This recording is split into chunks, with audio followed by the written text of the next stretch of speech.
পরিবারের সদস্যরা রয়েছেন। মাননীয় ক্রীড়ামন্ত্রী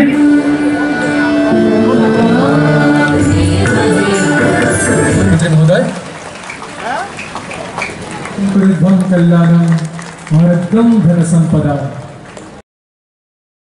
করতালির মধ্যে দিয়ে এই মুহূর্তটি স্মরণীয় করে রাখার জন্য এই বিশেষ মুহূর্ত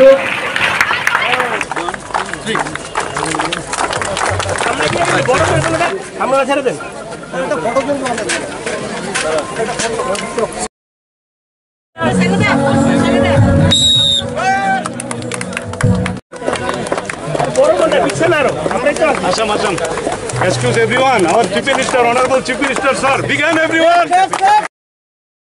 অতীতে এবং বর্তমানে যুব বিষয়ক এবং ক্রীড়া দপ্তরের মন্ত্রী Shri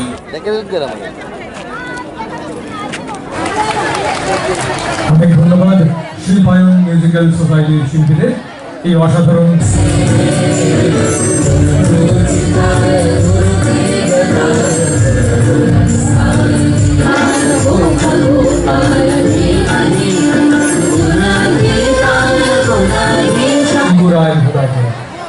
Now may I humbly request Honorable Minister of Youth Affairs and Sport Department, Governor Tripura.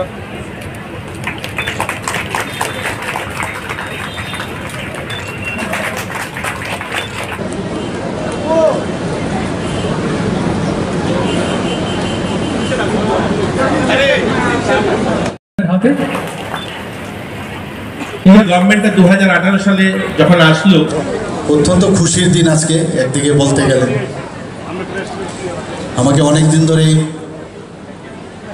মাননীয় ক্রীড়ামন্ত্রী আমাকে বলছিলেন এবং প্রায়শই আমিও খবর নিতাম এখানকার এই যে তিনটা এখানে ট্র্যাক এবং দুটো যে হকির এবং ফুটবলের যে কীরকম কাজ হচ্ছে শেষ পর্যন্ত আমরা ডেট ফিক্স করলাম। সবসময় ব্যস্ততা থাকেই আমাদের, তারপরেও এই ডেটে আজকে ডিসিশন হলো না, এটা করতেই হবে। আমরা জানি যে healthy mind resides in healthy body.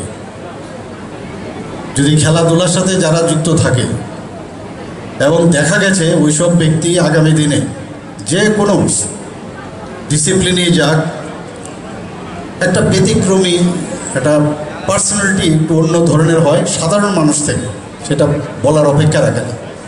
এখনও যারা খেলাধুলার সাথে যুক্ত ছিল, বয়স হয়ে গেল, দূর থেকে দেখলে বোঝা যায় he must be or she must be an athlete or sports person। এবং জীবনকে জানার জীবন দর্শন যাকে বলে খেলাধুলার মধ্যে কিন্তু সেটাকে পাওয়া যায়। কারণ একটা আছে খেলাধুলা করলাম, আরেকটা আছে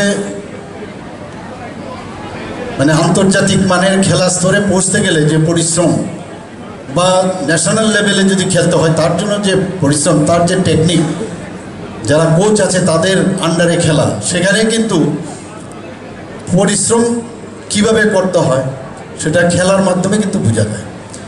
যে কারণে যখন অন্য ডিসিপ্লিনে কেউ যায়, এত রিগোরাস পরিশ্রম করার পরে তার কাছে ওইটা তুচ্ছ মনে হয়। এবং আমার বলতে এখানে দ্বিধা নেই, আজকে এখানে অ্যাথলেটিক্স ট্র্যাকের কথা বলছে 400 মিটারে। আমরা এখানে রবীন্দ্র স্যার উপস্থিত আছেন, আমাদের কোচ ছিল এনআইএস কোচ। তখন আমরা অ্যাথলেটিক্স প্র্যাকটিস করতাম আরসিসির মধ্যে, এবং তৎকালীন সময়ে ওই সময়ে যা যা উনি যা শিখে এসছেন, উনার মতো করে কিছু ইনোভেটিভ অ্যাডেড কিছু টেকনিক আমাদের বলতেন, আমরা সেগুলো ফলো করতাম। আর সেখানে কিন্তু ট্র্যাক ছিল না, আরসিসির মধ্যে পুকুর পাড়ের চারদিকে দৌড়তাম। অ্যাবাউট 200 মিটারে হবে, 150 মিটার হবে, এটাকে বারবার দৌড়ানো, আবার আজ যাও পিছিয়ে। এই জন্য নতুন অনেক পরিকাঠামো আমরা এবার বাজেটও মাননীয় মুখ্যমন্ত্রী রেখেছেন। কৈলাসহর উদয়পুরে যুব আবাস তৈরি হচ্ছে, গন্ডাছড়া এবং কাকরাবন সিনথেটিক নতুন মাঠ, 2টা নতুন ইনডোর হল, ভোলাগুড়ি ইনডোর স্টেডিয়াম সহ অন্যান্য পরিকাঠামো গড়ে তোলার পরিকল্পনা গ্রহণ করা হয়েছে। আমাদের এখানে যারা ছাত্রছাত্রী যারা রয়েছে, যারা খেলোয়াড়রা, এটা প্রথমবার দীর্ঘদিন পরে আমরা তাদের জন্য যে তাদের মিলের ব্যবস্থা, তাদের খাবার দেওয়া হয়, তার যে 170 টাকা ছিল প্রতিদিনের খাবারের, এটা মাননীয় মুখ্যমন্ত্রী বাড়িয়ে 250 টাকা করেছেন। শুধুমাত্র ছাত্রছাত্রী যারা খেলোয়াড় তাদের 250 টাকা নয়, যেখানে 400 টাকা স্কলারশিপ ছিল আমাদের রাজ্যে, সেটাকে বাড়িয়ে আজকে 1000 টাকা স্কলারশিপ করা হয়েছে। প্রত্যেকটা ক্ষেত্রে মানবিক দৃষ্টিভঙ্গি তিনি দেখিয়েছেন। তিনি জনদরদী মুখ্যমন্ত্রী শুধু নন, তিনি কল্যাণকারী মুখ্যমন্ত্রী এই রাজ্যের। এটা প্রথমবার ত্রিপুরার ইতিহাসে আমাদের ত্রিপুরার যে পূর্ণ রাজ্যের মর্যাদা পেয়েছে আমরা 52 বছর, এই 52 বছর পর কোনো মুখ্যমন্ত্রী যে বলেছেন যে আমাদের রাজ্যে যারা দিব্যাঙ্গ, যাদেরকে আমরা 2000 টাকা ভাতা দিই, কিন্তু যারা মানসিকভাবে দিব্যাঙ্গ, যারা দিব্যাঙ্গ ছেলেমেয়েরা, তারা কৃত্রিম পা লাগিয়ে কৃত্রিম হাত লাগিয়ে তারা কিছু করতে পারে, তাদেরকে যেমন আমরা 700 টাকার থেকে বাড়িয়ে 2000 টাকা করেছি।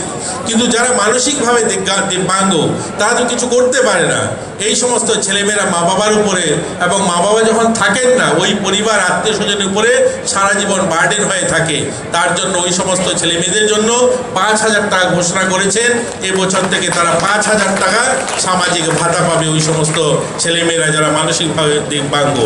অন্তদয় যারা, যে পরিবার অন্তদয়ে মেয়ে জন্ম হলে পরে তারা ভাবতেন তাদের মেয়েকে বিয়ে দেবে কি করে, এবার বাজেটে রেখেছেন তাদের জন্য 50,000 টাকা বন্ড করে দেওয়া হবে। যেদিন জন্ম হবে ওই বাচ্চার, তার 18 বছর যখন পূর্ণ হবে, তার বিবাহের জন্য যেন মা বাবা ভাবতে না হয় যে পয়সাটা কোথায় থেকে আসবে।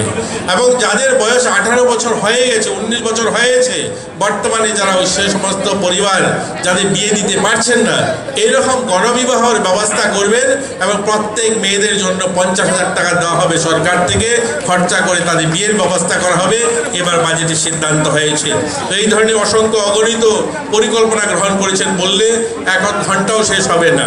আমরা আমাদের রাজ্যে দিব্যাঙ্গ ছেলে মেয়েদের জন্য, তাদের জন্য মানসিক বিকাশ হয়, তারা যেন কিছু করতে পারে, তাদের জন্য তারা যেন একটু খেলাধুলা করতে পারে বা তাদের কিছু প্রশিক্ষণ নিতে পারে, এই ধরনের বিনোদন ব্যবস্থার জন্য নতুন সেন্টার তৈরি করা হবে, এটাও এবার বাজেটে রাখা হয়েছে। তাছাড়াও খেলাধুলার বিভিন্ন পরিকাঠামো গোটা রাজ্যে গড়ে উঠছে। আমি মাননীয় মুখ্যমন্ত্রীকে আজকের এই সুন্দর অনুষ্ঠানে তিনি উপস্থিত হয়েছেন এবং ওনার হাত দিয়ে এই আমরা 3খানা ময়দান আমরা উদ্বোধন করব। এবং এখানে যে সমস্ত পরিবারের সদস্যরা রয়েছেন, যাদের পরিবারের নামে এটা আমরা উৎসর্গিত করলাম, যাদের নামে, ওই সমস্ত পরিবারের সদস্য যারা উপস্থিত হয়েছে তাদেরকেও আমি স্বাগত জানিয়ে আমি আমার স্বাগত আলোচনা শেষ করছি।